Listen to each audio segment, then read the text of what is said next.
Hello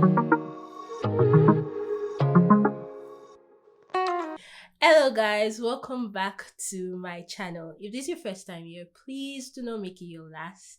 Join the family by subscribing to my channel. And today we have Abisola on the channel and she's going to be telling us all about her F1 visa experience. She had a visa during like the 2020 COVID year.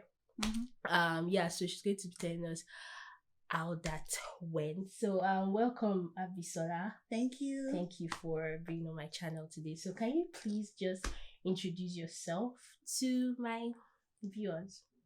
Hello, everyone. My name is Abisola Akinbola. I'm a graduate student at University of South Florida, and thank you for inviting me on the show. So can you tell us like what you study, what's your back, what you did your undergrad in, what you're doing now?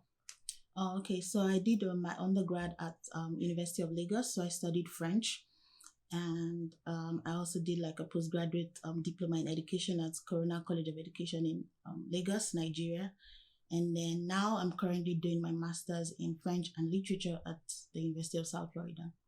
So my background is pretty much, French, and I've been teaching French, and I'm also, teaching French as well. So how did you like decide to come to USF? Like, did you apply to other schools in other countries? Like, why did you come to our beautiful Tampa town? Like, how did you end up here? Oh, okay. So that's like a very it's not really a long story, but I'll just like give a background. So I started trying to apply to other schools in 2019. Towards the end of 2019, I started my application to Sweden. So I applied to like 4 different schools in Sweden, trying to get scholarship and all that. And I got admission to University of Gothenburg in Sweden to study language and intercultural communication. And I got like funding, but the funding was just for, I think, my tuition. It was not a full scholarship that I got for that. And then for USF, it's funny how I found USF. So I found it on Instagram, at that point. So I was running like a community called the French Learners Network on Instagram. And that day, I saw that the handle or the person handling the social media page for USF French department followed that particular handle. And then I just checked because I like to know who is following the page at that time. And then I just saw the like they put out a screenshot of you can apply for masters in French, and I checked all the requirements, and I'm like, I have like when you check like the requirements, and like you even like exceed everything that they requested for, and I'm like, okay. So I sent an email to the program director to find out more about the offer, and and I told her that I was interested in applying, and that was just it. But because I was very focused on going to Sweden, I was more excited about going to Sweden. I was really hoping that I would go to Sweden. I was putting in more effort into that, so I was trying to focus on that. So USF, I was doing, of course I was also serious about USF, but not as serious about Sweden, because I was more interested in going to an European country, sort of, because I'm like, I could go to France, I could go to other European countries, blah blah blah. And then so at the end of the day, I got so by the time it was time to like take a decision, where are you going to go to, I think I eventually chose USF. And that was because by the time I weighed my options, I realized that I had full funding for USF, and that was why I came to USF. So did you write the GRE? No. Oh no, I didn't write the GRE. Nice. I hear you, like full funding, TA stipends, all clear. That's nice. So when did you get this admission from USF?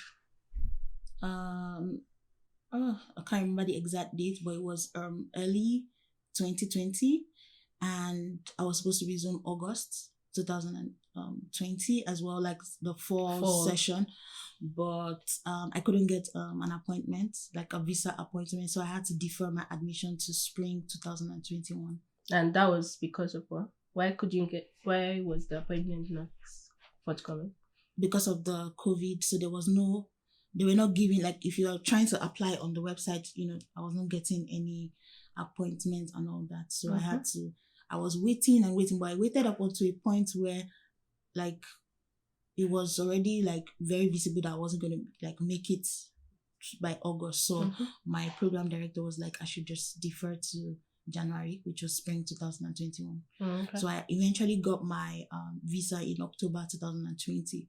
But I think I got my appointment. I think I got my appointment that same October, if I remember correctly, and I got an appointment and I got the visa at the first interview. So can you just tell us about your visa experience? Like the interview. How did you prepare for it? Like then when you went for the interview? Or like the documents I took along and stuff like that. Okay. And like any payment you needed to make and stuff. Okay, so I needed to pay there's something called the service fee. So I paid for that. Somebody helped me here. Like somebody based in the US. So I sent the person money and the person was able to help me. So I sent the person like my details and the person was able to help me pay the service fee. Yeah. I also paid like the visa application fee that one you have to pay at like GT Bank or something like that. So I went to GT to pay. It was in Naira, so I paid that one as well. Also you need like your I-20. So I had to request for University of South Florida to deliver my I-20, the physical copy, to Nigeria. Yes, I think I spent about $90 for them to bring it, like deliver it physically through via DHL. So basically the documents I took along for the interview, I took my I-20, which is very important. I took my service fee receipt. I took my DS-160 confirmation page, which is the page that, like after the application and everything, the confirmation for that the visa that you've applied, and then you have to take like your passport, which is very like important as well. So I took my old and my current passport. Then, I watched a couple of videos on YouTube on how to prepare, what's it called? Like checked out questions online. There were like a lot of questions, about 66 questions you need to. I'm like, okay, so I started writing how to practice and answer some of those questions. And so I also took so when I was watching a particular video, I saw like a list of other documents that you needed to like also take. So the person was like, oh, you need to take like so I was watching videos because it was a COVID period. I was watching recent videos. I was not watching videos of people that got their visa in 2019. I was watching videos of people that got their visa in 2020. And if you check their the title of their video to be getting like visa in the COVID, that it was different. So I didn't want like old information. I wanted recent information. So I think there was a video I stumbled upon and the girl talked about like, oh, she took her resume. I'm like, oh, okay. So really? So I took my resume. I took my affidavit of support, proof of funds. But you had full funding, so did you have to take like extra proof of fund because your I-20 showed your funding? So the way my funding was structured, I will still pay. So let's not call it full funding, right? Right. Okay. So my funding was, so I still paid my fees this last semester, but it was about $900, right? Yeah, but like the stipend shows that you can pay the fees. Yeah, but the cost of attendance. So to get your I-20, you need to prove the cost of attendance, and the cost of attendance includes like books, feeding, accommodation, everything. That's how the cost of attendance is, right? So I needed to prove. So in as much as I already included my stipend and my funding and everything, I still had like some other. Yeah, I think I understand what she's saying. You're a master's student, so it probably doesn't, because for me as a PhD student, my stipend shows that it covers everything. Oh, okay. Yeah, so like my tuition is waived and all of the stipends I'm being paid covers my fees and covers. Okay. So mine, it doesn't cover the entire cost of attendance, right? So even though you'll be able to like survive when you get here finally, but when you're trying to prove to them to get your I-20, you need to prove that you can, the entire cost of attendance. So I had to add like my proof of funds and affidavit of support from my family. Yeah. And so I took like evidence of that as well. So initially I mentioned that I took my service fee receipt, my DS-160 confirmation page, my passport, and my I-20, right? I mentioned service fee receipt, Yeah. DS-160 confirmation page, passport, and I-20. So those are like the most important documents you need to take to the embassy. But taking other things were just also, you're just on the safe side. So you're not like, oh, why didn't I take it? Like, there's no harm in taking, like, when my file was, this, I just wanted to be on the safe side. Passport, I took passport photographs, I took, and I made photocopy. Like, I just wanted to be on the safe side. I took my resume. So when I watched the video, she mentioned other things that she took along, and then I just took my resume along. She also mentioned in the video that we should take other documents. So because I was doing applying to Sweden and all that, so all my documents regarding Sweden, I also included that as well. But I separate. So there was a way I arranged the file. I arranged it in order of importance so that I won't be struggling and trying to. So I arranged it like properly. Like, so it was one file, but inside that one file, there were like 3 files. I don't know if you get what I mean. So I arranged the important ones were in one. Then the ones that were not so important, but you just needed to take, I took them, and like the third category. So that was how I arranged my file, sort of. And it was a very good thing for me by the time I got to the what's it called, the embassy, right? Yeah, so it was very easy to like just sort out. And then I had to take money along for the interview. It's called like the reciprocity fee. I don't know if I think that's a new thing. Yeah, so it was about how much was it? I think I did that even in my renewal. I'm not sure. I forgot it. Yeah, so I needed to take cash. I think it was about 50K. But it's not more than 60K. 60,000 so that's like about 150. Yeah, something like that. Yeah. But you have to take like the rest. So when they give you the visa, like if they approve it, you have to pay that fee. Yes. Yeah. So everybody had to take, and they were accepting just cash. So people that didn't have cash, they were telling them. So there were people that they were with like cards. They were like, if you don't have your cash, go. So it just made them on because unstable. And then there were people doing business outside. They will get cash, but they will charge you. They will give you cash. I don't know, but I didn't have that. I was like properly like prepared. I didn't have issues trying to go back and forth. Some people, they have maybe like their passport. They go get your passports, like passport photograph. Actually, they told them to go and get passport photograph with white background. So I think it's important to go with everything so that when you're there on the line, because there was a way they arranged us, because it was COVID, they were saying we should enter in 7, like in groups of 7, right? So from the outside, they were grouping us. They didn't want you to get in and you're now, oh, I don't have, no. From like outside, everything was, properly arranged. Somebody was checking everything and, will sign to make sure that you are cleared to go in properly.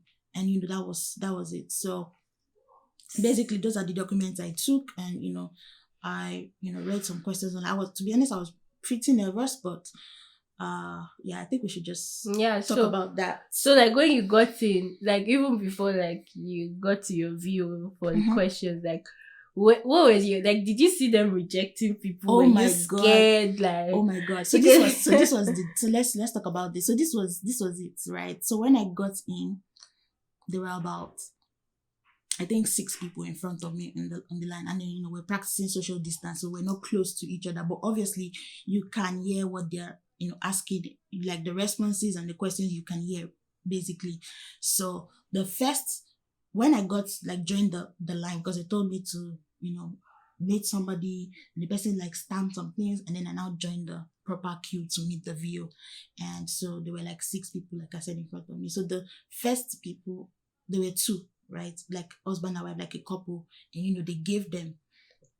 And then there was like a connection with the VO. When I mean like a connection, like I think they were going to like a school in Chicago, and the VO is from Chicago. So the conversation was more of, and I'm like, oh my God. So I was just there thinking, I'm like, oh, I'm going to Florida. I'm not going to Chicago. And then the next girl that they also gave, she was going to, okay, so there was a question they asked her, now how many schools did she apply to? And she said she applied to about 15 or 20 schools in the US. And the guy was like, oh, that's a lot of work, that kind of thing. And I'm like, shit, I applied to just like how many schools in US Sweden? So I was in practically the US you apply to one, right? yes, in the US I applied to one. So I was practically like compared, like anytime they were asking questions, I'm like, oh my god, like I was always feeling, somehow like, oh my god. And then there was another guy they gave. So they were actually like giving people. Oh, nice. So the third guy, he was doing a course, like it has to do with like engineering or something, but he was going for his PhD, but his course was, I can't remember, but it was something that nobody has like heard of before. So the viewer was kind of fascinated Yeah. about that. So he was asking him more about it, and I'm like, oh my god. So I was just there, pretty nervous. And so the two people before me were not given. Right. So remember there were like 6 people. So they gave like the 4 people. So there were like 2 people before me, and they were not like given. They were rejected. So I'm like, oh my god. That was when I saw that they can actually like, reject, and that at that point it's either a yes or a no. And like that was a defining moment for me to know that I was either going to come to the US or I wasn't going to, come at that time, right? So when it got to my turn, I was trying to be confident, but at the same time I was shaky, sort of, but I didn't want it to show. So the guy was like, hello, how are you? I'm like, hi, how are you too? Like I was trying to ask him, just to fight the fear, sort of. So I asked him, how are you too? That kind of thing. And I was like, oh, I'm fine. So he was like, oh, so where are you going to in the US? And I'm like, I'm going to Florida. And he was like, where, like, what do you want to go and study, that kind of thing. And I'm like, I'm going to the University of South Florida to study French. And just when I said that, I just said, the USF slang, the hand symbol greeting that we have, go Bulls. And I just mentioned that, like, I didn't plan it. It was not part of what I was, but I think I was just meant to say it, because when I said go Bulls, it was like, oh, he knows, I think he knows that, go Bulls is the official hand greeting for USF. And it was like, go Bulls. Yeah, it was like, oh, I can see you're excited to go to school. So that was, very interesting for me. And then he asked me, are you married? And I'm like, oh no, I'm not, married. And then he also asked me, I can see you have funding here. Like, is that like, I just wanted to confirm. I'm like, oh yeah, sure. So it was like, okay. So before, remember that there was somebody, there were like 2 people that were going to Chicago that I already connected with, right? So when he was stamping their stuff to give them the visa, it was like, when they get to Chicago, he gave them like a tip, and that's because he's from Chicago, right? So when it got to my turn, it was like, oh, I've never been to Florida.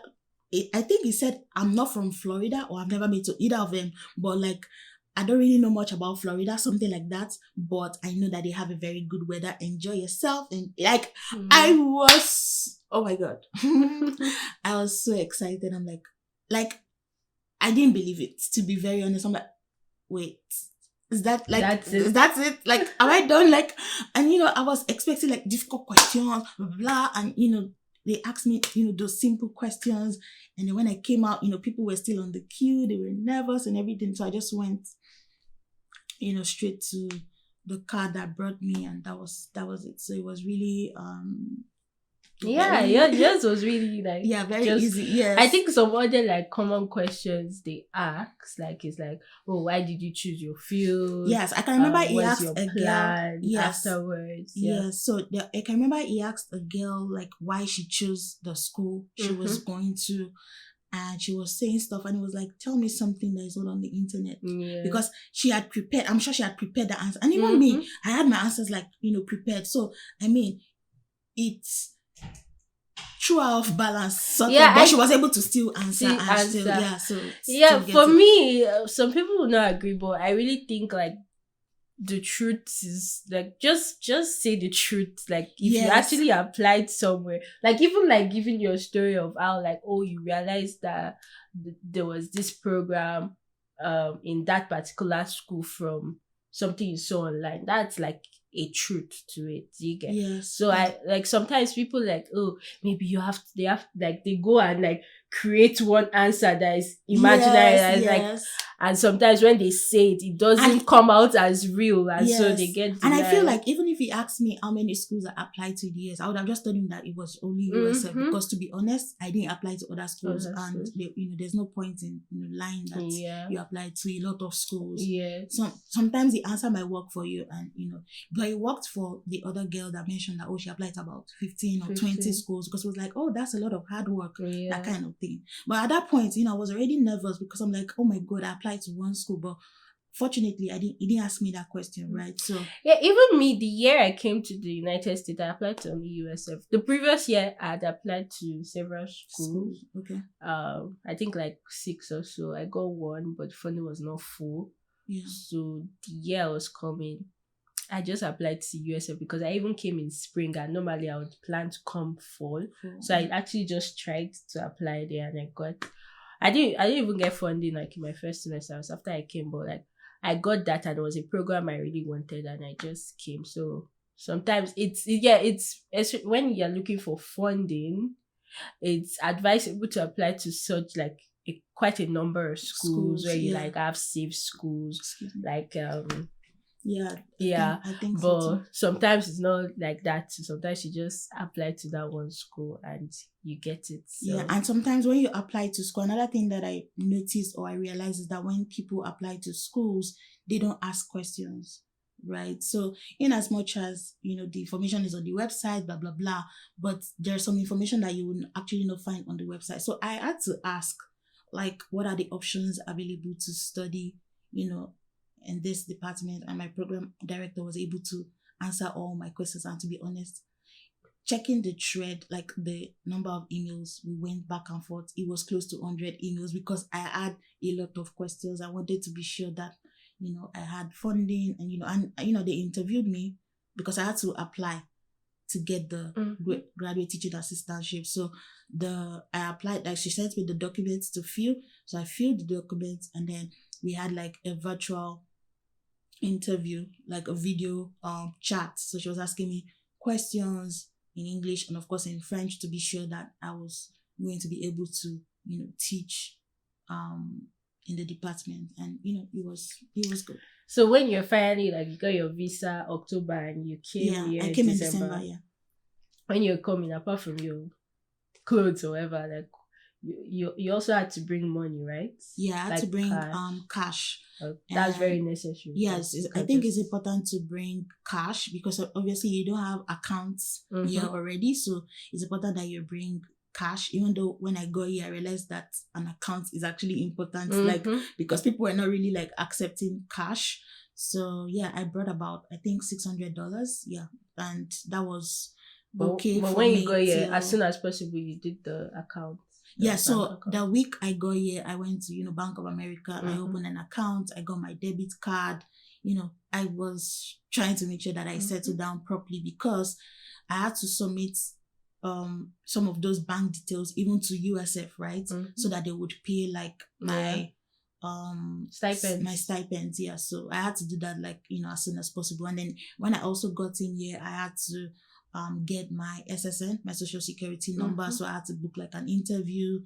I just had to basically like settle down, but I was staying like an Airbnb for a while before I finally moved into my apartment. So like at the point of entry where you're like coming into, did you have any problem with like food stuff that you carried or something? No. The port of entry at Atlanta, I didn't have issues. And to be honest, I feel like, I don't know, it was just God's favor all through, because even when I got to the port of entry, right, the same way, because I watch videos, like, for example, shout out to Aladi. I'm going to give her like a proper shout out because I watched all her videos. And of course, your videos were also helpful, because I watched all your videos, the one in the playlist, the USF playlist and everything. And I'd watched, videos, Aladi, Uju, and Adeleke, 3 of them, right? And they mentioned that, the port of entry, they will ask you questions. So I was also nervous about that, because it's almost like the visa interview, sort of like, oh my God. But when I got there, the guy that was supposed to ask me questions finished from USF. Oh, so when he saw so he was asking me a question about you. I think I don't know. Maybe he just thought I'd been to USF before. But the question he asked me, I didn't know. Like, I think he was asking me about, do I know like a build? I don't know. But I couldn't relate. I didn't understand the question. So I'm like, oh, I don't know. Like, okay, you would know. That's good. That kind of thing. And it was like, I can't even, I don't think he asked me another question, but it was really excited that I was going to USF because he finished from USF. So awesome. I didn't have any issues at the port of entry. It was just very smooth. So like in my own case, I didn't have any issue at port of entry too, but I can remember coming back from Canada. This one is not Nigeria anymore. Mm-hmm. Yeah, I think, was it Canada? I don't know. It's coming back somewhere. Port of entry. I think I had snail, like fried snail. I like, what's this? I'm like, my mother fried it for me. So was the fried snail in your hand luggage? Because I realized so. That my luggage, like they didn't. Yeah, I think so. I think I was eating it inside the plane or something. But I just told them that my mother made it for me. Oh, okay. Like, that was just it. Yeah. I didn't have any issues at the port of entry. I was nervous because I had my documents. Because the girl in front of me was showing her documents.